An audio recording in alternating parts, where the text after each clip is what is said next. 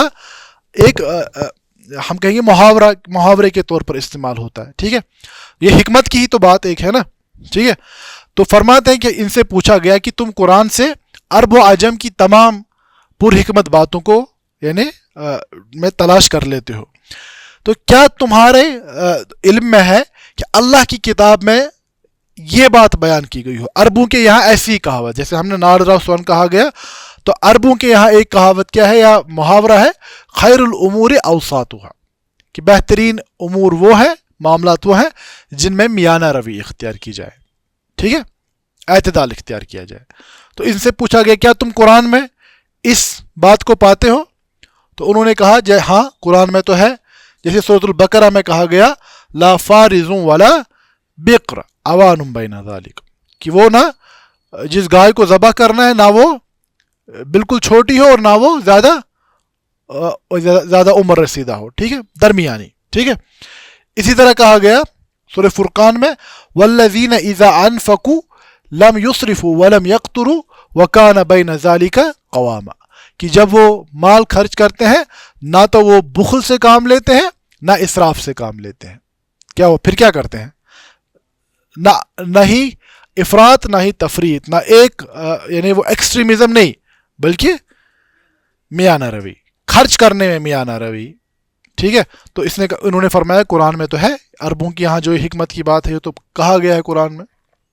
اسی طرح قرآن نے یہ بھی کہا وَلَا تَجْعَلْ يَدَكَ مَغْلُولَةً إِلَىٰ عُنُقِكَ وَلَا تَبْسُطْهَا كُلَّ الْبَسْطِ، نہ ہی اپنے ہاتھ کو گردن میں سے باندھے رکھو، یعنی یہ بخل کی طرف اشارہ ہے، نہ ہی اتنے بخیل بنو کہ تمہارا ہاتھ جیب میں جائے ہی نہیں، اور نہ ہی ایسا اسراف کرو کہ ہاتھ کھلا کا کھلا رہ جائے، جس میں کشمیری میں کہتے ہیں آتس گوداسوں، ٹھیک ہے، تو نہ وہ ہو نہ یہ ہو، ٹھیک ہے۔ اسی طرح سورۃ الاسراء میں بھی وَلَا تَجْهَرْ بِصَلَاتِكَ وَلَا تُخَافِتْ بِهَا وَابْتَغِ بَيْنَ ذَلِكَ سَبِيلًا، یعنی یہاں پر بھی اعتدال۔ تو پھر پوچھا گیا قُلْتُ فَهَلْ تَجِدُ فِي كِتَابِ اللَّهِ مَنْ جَهِلَ شَيْئًا عَادَاهُ، یہ بھی عربوں کے یہاں معروف ہے کہ انسان جس شخص کو جانتا نہیں اس کی عداوت اختیار کر لیتا ہے، ٹھیک ہے، پتہ جس چیز کی پتہ نہیں ہے اس کے بارے میں انسان کیا کرتا ہے، اس سے عداوت اختیار کر لیتا ہے، دشمنی مول لیتا ہے۔ تو کہا کیا تم قرآن میں تمہیں پاتے ہو یہ بات قرآن میں؟ تو انہوں نے فرمایا ہاں قرآن میں ہے، بل کذبوا بما لم یحیطوا بعلمہ، یہ لوگ اس کا انکار کر رہے ہیں جس چیز کے علم کا انہوں نے احاطہ، قیامت کا انکار کر رہے ہیں حالانکہ قیامت کے علم کا احاطہ ان کے پاس موجود نہیں ہے، ٹھیک ہے۔ فرماتے ہیں فرمایا دوسری جگہ بھی ہے وَإِذْ لَمْ يَهْتَدُوا بِهِ فَسَيَقُولُونَ هَذَا إِفْكٌ قَدِيمٌ، بس جب یہ لوگ اس چیز کا علم نہیں رکھتے ہیں تو پھر کیا کہتے ہیں اپنی جہالت کی بنیاد پر کہ یہ تو پرانا گھڑا ہوا جھوٹ ہے۔ وہ کیوں کہتے ہیں؟ کیونکہ ان کو علم نہیں ہے، جہالت ہے، اور جہالت کی وجہ سے وہ حق کے دشمن بن جاتے ہیں۔ وہی ہے نا اوپر بھی من جہل شیئن عاداہ، جس چیز کے بارے میں انسان جاہل ہوتا ہے اس کی عداوت اختیار کر لیتا ہے۔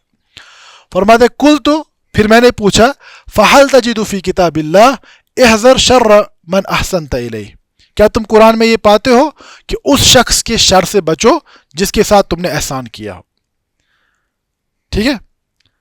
ہم کہتے ہیں نا کشمیری میں بھی کبھی کبھار غصے میں چانہ چون شر گو ٲسۍ تہِ چانہِ خٲر نِش تہِ رٔچھِنۍ رۄب، ہے نا۔ ہاں بالکل بالکل. اب دیکھیں یہ انہوں نے پوچھا کیا تم قرآن میں یہ پاتے ہو؟ تو انہوں نے جواب میں فرمایا ہاں قرآن میں تو ہے. وما نقموا الا ان اغناهم اللہ ورسولہ من فضلہ. یہ ایمان والوں کے ساتھ یہ دھوکہ غداری اس لیے کرتے ہیں کہ اللہ اور اس کے رسول نے انہیں اپنے فضل میں سے بہت عطا کیا. ٹھیک ہے. منافقین کا اسلام کے ساتھ تعلق ہی کس لیے جڑتا تھا؟ مفادات، مال غنیمت، دنیائی جاہ و جلال کی وجہ سے. فرماتے ہیں فَهَلْ تَجِدُ فِي کتاب اللہ، کیا تم کتاب میں اللہ کی کتاب میں پاتے ہو لَيْسَ الْخَبَرُ كَالْعَيَانِ، کہ سننا اور مشاہدہ ایک جیسا، جو بات انسان سنے اور جو بات جس کا مشاہدہ ہو وہ ایک جیسا نہیں ہو سکتا. ٹھیک ہے. زَوُشْتَ پَنَّو چشمو، آپ نے اپنی آنکھوں سے دیکھا کہ سنی سنائی بات ہے. عربوں کے یہاں کیا ہے؟ لَيْسَ الْخَبَرُ كَالْعَيَانِ، کسی کی خبر کسی کے اپنے ذاتی مشاہدے کے جیسا نہیں ہو سکتا. فرماتے ہاں قرآن میں تو یہ ہے قال اولم تؤمن قال بلا ولکن لیطمئن قلبی، کہ اللہ نے ابراہیم علیہ السلام سے کیا پوچھا؟ ابراہیم علیہ السلام نے فرمایا تھا، دعا کی تھی، درخواست کی تھی، رب ارنی کیف تحیی الموتى، اللہ مجھے دکھا دیجئے کہ آپ کیسے مردوں کو زندہ. اللہ نے کیا فرمایا؟ اولم تؤمن، ابراہیم آپ ایمان، کیا آپ ایمان نہیں لاتے؟ قال بلا، انہوں نے فرمایا اللہ بے شک اس خبر پر تو میرا ایمان ہے، وَلَكِنْ لِيَطْمَئِنَّ قَلْبِي، لیکن مشاہدے کے ذریعے سے میں قلبی اطمینان میں، یعنی خبر اور مشاہدہ ایک جیسا نہیں.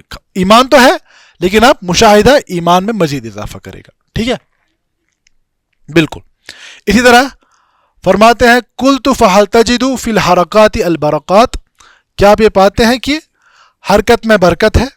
تو کیا آپ اس چیز کو قرآن میں پاتے ہیں؟ فرمایا ہاں ہم پاتے ہیں. اللہ رب العزت فرماتے ہیں وَمَن يُحَاجِرْ فِي سَبِيلِ اللَّهِ، جو اللہ کے راستے میں ہجرت کرے گا، يَجِدْ فِي الْأَرْضِ مُرَاغَمًا كَثِيرًا وَسَعًا، وہ زمین میں اللہ کی بہت ساری نعمتوں کو اور اللہ کے فضل کو پائے گا. یعنی جب ہجرت کرے گا، جب حرکت کرے گا تبھی فضل کے راستے بھی کھل جائیں گے، جب حرکت کرے گا تبھی برکت ہوگی. ٹھیک ہے.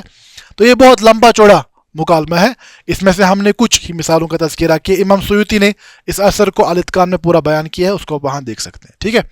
تو یہ کیا ہے؟ ان سبھی آیات میں بظاہر مثال کا تو تذکرہ نہیں ہے. ٹھیک ہے. لیکن یہ ویسی باتیں ہیں جن میں مثال سے جو فوائد حاصل ہوتے ہیں وہ ان کلمات سے بھی حاصل ہو جاتے ہیں. سمجھ آئی بات؟ تیسری قسم جو ہے الامثال المرسلہ. الامثال المرسلہ فرماتے وہی آیات من القرآن جرت مجر المثل، یہ قرآن کی آیات ہیں. قرآن میں مثالوں کے طور پر تو بیان نہیں کیا ہے، قرآن نے کوئی حکمت کی بات بیان کی، اب پھر لوگوں میں یہ الفاظ ہی، قرآن کے ہی الفاظ بطور مثال یا بطور محاورہ جاری ہو گئے. وہاں پر دیکھیں فی الحرکات برکات، یہ قرآن کے الفاظ تو نہیں ہے نا. ٹھیک ہے. لیکن اب اس میں امثال مرسلہ ہم اس کو کہتے ہیں جہاں پر قرآن کے الفاظ ہی پھر محاورہ بن جاتے ہیں. ٹھیک ہے. اب اس میں علماء کا تھوڑا کلام ہے کہ کیا ایسا کرنا جائز ہے یا نہیں ہے، تو ابھی ہمارا وہ موضوع نہیں ہے، فی الحال ہم دیکھتے ہیں. فرماتے ہیں جعفر ابن الشمس الخلیفہ فرماتے اپنی کتاب الآداب میں بابن فی الفاظ من القرآن مجر المثل وہذا هو النوع البدیع المسمى بارسال المثل. تو انہوں نے اپنی کتاب میں ان الفاظ کا بھی تذکرہ، قرآنی الفاظ کا تذکرہ کیا ہے جو بطور محاورے مشہور ہو چکے ہیں. فرماتے ہیں مثال کے طور پر کہا جاتا ہے لیس لہا من دون اللہ کاشفہ، یہ قرآن کی آیت ہے کہ اس معاملے میں تمہارا اللہ کے بغیر کوئی، آپ نے پتہ نہیں وہ سنا ہے، وہ ایک عصر کی ایک خاتون وہ ہر ایک بات کا جواب قرآن سے ہی دیا کرتی تھی. ٹھیک ہے. ہاں تو اس کو آپ کبھی دیکھیں. تو اسی طرح فرماتے ہیں الآن حس الحق، کبھی کبھار کوئی معاملہ لمبا طول کھینچ گیا، ٹھیک ہے، صحیح غلط واضح نہیں ہو رہا ہے، اب آخر میں انویسٹیگیشن مکمل ہو گئی تو کیا کہا؟ الآن حس الحق، اب حق واضح ہو گیا. اصل میں کیا ہے یہ سورہ یوسف کی آیت ہے نا، الآن حس الحق.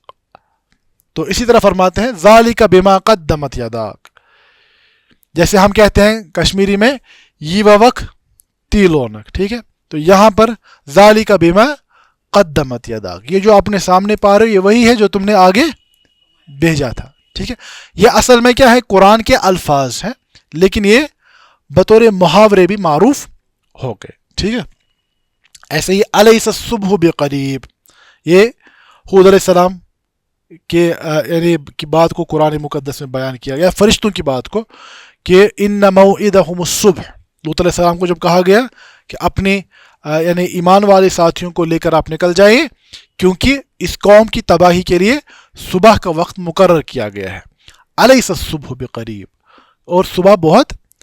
تو اسی طرح اگر انسان کبھی زندگی کی مشکلات میں ایسا الجھ جائے کہ اسے راستہ نہیں معلوم ہوگا کہ کب ختم، تو اس سے بھی محاورے کے طور پر یہ کہا جاتا ہے الیس الصبح بقریب، رات لمبی کتنی ہی نہ ہو لیکن رات ہی تو ہے. ٹھیک ہے، تو آپ کے جان ایلیا بھی شاید کچھ ایسا کہتے ہیں. ہاں بالکل، شام ہی تو ہے. تو فرماتے ہیں حل ھذا امر صائغ او امر ممنوع منہ، لیکن اب اس کے بارے میں علماء کا کلام ہے کہ کیا قرآن کے الفاظ کو اس طریقے پر استعمال کرنا یہ جائز ہے یا نہیں ہے. تو فرماتے ہیں ھذا موطن خلاف بین الفقہاء منہم من منع لأن القرآن قد نزل للتعبد به والعمل بما فيه وليس هذا الاستعمال من اغراض انزال القرآن.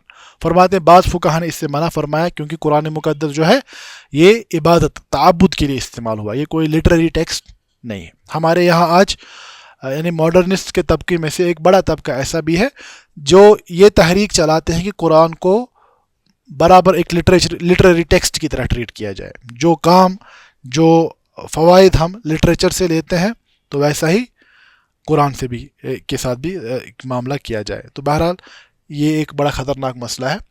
لیکن بعض علماء یہ فرماتے ہیں القول الآخر بجوازی، کہ جواز کا بھی ایک قول ہے کیونکہ سیدنا علی رضی اللہ تعالیٰ عنہ سے ایک اثر مروی ہے جو کہ صحیح ہے، بخاری مسلم میں موجود ہے. فرماتے ہیں سیدنا علی رضی اللہ تعالیٰ عنہ کہ ان علی ابن ابی طالب رضی اللہ عنہ رسول اللہ صلی اللہ علیہ وسلم ترکہ وفاطمہ بنت النبی صلی اللہ علیہ وسلم لیلة فقال الا تصلیان فقلت یا رسول اللہ انفسنا بید اللہ فاذا شاء ان یبعثنا بعثنا فانصرف حين قلنا ذلك ولم يرجع الی شیئا ثم سمعته وهو مول يضرب فخذه وهو يقول وكان الانسان اکثر شیء جدلا. فرماتے ہیں سیدنا علی رضی اللہ تعالیٰ عنہ کہ ایک رات ایک صبح، بلکہ صبح یا شام کے وقت، اس میں لیلہ کا لفظ ہے، لیلہ تو ہم صبح صادق تک کے وقت کو بھی کہہ سکتے ہیں. ٹھیک ہے، تو فرماتے ہیں کہ اللہ کے نبی علیہ السلام نے ہمارا دروازہ کھٹکھٹایا تو میں اور سیدہ فاطمہ رضی اللہ تعالیٰ عنہ آرام فرما رہے تھے. تو اللہ کے نبی علیہ السلام نے فرمایا الا تصلیان، کیا تم لوگ نماز نہیں پڑھ رہے؟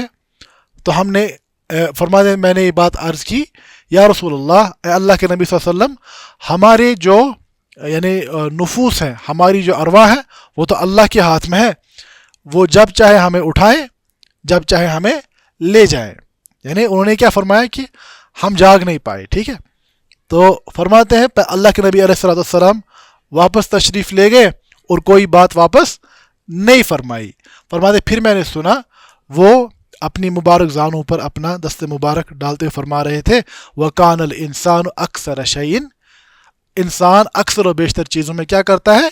جدا. ان کو حکم دیا جا رہا ہے نماز کے لیے تو یہ وہاں سے کوئی دوسری بات کہہ رہے ہیں. ٹھیک ہے، تو یہاں سے یہ بات اخذ کی گئی کہ یہاں پر رسول اللہ صلی اللہ علیہ وسلم نے آیت کے اس حصے کو بطور محاورہ استعمال کیا کہ انسان کی طبیعت ایسی ہے. اب اس میں باقی علماء کا رد بھی ہے، لیکن یعنی رد و قبول کے دونوں اقوال موجود ہیں. ٹھیک ہے، تو ان سب باتوں کو سامنے رکھتے ہوئے نظم کی جانب آئے، سلسلۃ المتون صفحہ نمبر 53. تو ناظم عبداللہ ابن فودی رحمہ اللہ تعالی فرماتے ہیں امثال القرآن، پھر فرماتے وَمِنْهُ امثال لَهُ قسمانی، فرماتے اور اس باب میں سے کیا ہے؟ منہ امثال، یعنی قرآن کی مثالیں. اب تعریف نہیں بیان کی انہوں نے، براہ راست کس پر چلے گئے؟ براہ راست کس پر چلے گئے؟ اقسام پر. لہو قسمانی، مثال کی دو، ہم نے تین کا بیان کیا، ہم نے مسرحہ اور کامنہ اور مرسلہ 3 کا تذکرہ. انہوں نے لیکن 2 ہی, کیونکہ میں نے بیان کیا جو یہ تیسری ہے نا مرسلہ, اس کے بارے میں علماء کا اختلاف ہے کہ یہ امثال القرآن میں شامل مانا جائے گا یا نہیں مانا جائے گا. تو انہوں نے 2 ہی قسمیں بیان کی ہیں. فرماتے ایک قسم کیا ہے, ظاہرۃ تبین ذا کتمانی خفیہا ما وافقت کل مثل نحو جواب الحسن الذی سئل. فرماتے ہیں 2 قسمیں ہیں. ظاہرہ جہاں پر مثل کے ذریعے سے واضح, الامثال المسرہ انہوں نے ظاہرہ بیان کیا, ٹھیک ہے. مسرہ جہاں پر لفظ کے ذریعے سے بیان واضح کیا گیا کہ یہ کیا ہے, مثال. دوسری قسم ہے ذا کتمانی, امثال الکامنہ جو ہم نے بیان کیا. کامنہ بھی کسے کہتے ہیں, جو چھپا پوشیدہ ہوا, ٹھیک ہے. تو فرماتے ہیں ذا کتمانی دوسرا ایسا ہے, مثال کی قسم وہ ہے جو چھپی ہوتی ہے. خفیہا ما وافقت کل مثل, ایسی جو کہ مثال یا محاوروں سے مطابق ہوتی ہے. نحو جواب الحسن, جیسے کہ حسن ابن فضل جو ہم نے ساری کی نا مثالیں بیان, ان سے پوچھا گیا کہ تم قرآن میں یہ پاتے ہو, تم یہ پاتے ہو, یہ حسین ابن فضل. تو فرماتے نحو, اس کی مثال کیا ہے, جیسے کہ حسین ابن فضل سے پوچھا گیا. الذی سئل, جس سے پوچھا گیا کہ تم قرآن میں یہ مثال پاتے ہو, یہ مثال پاتے ہو, یہ مثال پاتے ہو, انہوں نے جواب دیا. یہ کس کی مثال ہے, الامثال الکامنہ کی, ٹھیک ہے. تو تیسری جو قسم ہے الامثال, نہیں پہلی مسرہ تو آ گئی, دوسری کامنہ آ گئی, تیسری مرسلہ. مرسلہ کے بارے میں نے یہ بات بیان کی, اس میں علماء کا اختلاف ہے کہ کیا قرآن کو ایسے استعمال کیا جا سکتا ہے یا نہیں کیا جا سکتا ہے. تو یہاں ناظم نے 2 ہی قسموں کا تذکرہ کیا ہے, تو اس کا مطلب یہ ہوا یہ امثال المرسلہ کو امثال القرآن کے باب میں شامل نہیں سمجھتے ہیں, ٹھیک ہے. تو اس کے ساتھ ہمارا یہ باب مکمل ہوتا ہے. تو آنے والے درس میں ہم انشاءاللہ اقسام القرآن اور اعجاز القرآن دونوں ابواب کو مکمل کرنے کی کوشش کریں گے. ھذا ما عندی واللہ تعالی عالم, وصلی اللہ علی نبینا محمد وآلہ وصحبہ وسلم, وآخر دعوانا ان الحمد للہ رب العالمین. المنار المنار المنار المنار المنار المنار المنار. اے امین علم و فن, اے حکمتوں کے انجمن, تجھ پہ نازاں ہے چمن, تجھ پہ نازاں ہے چمن.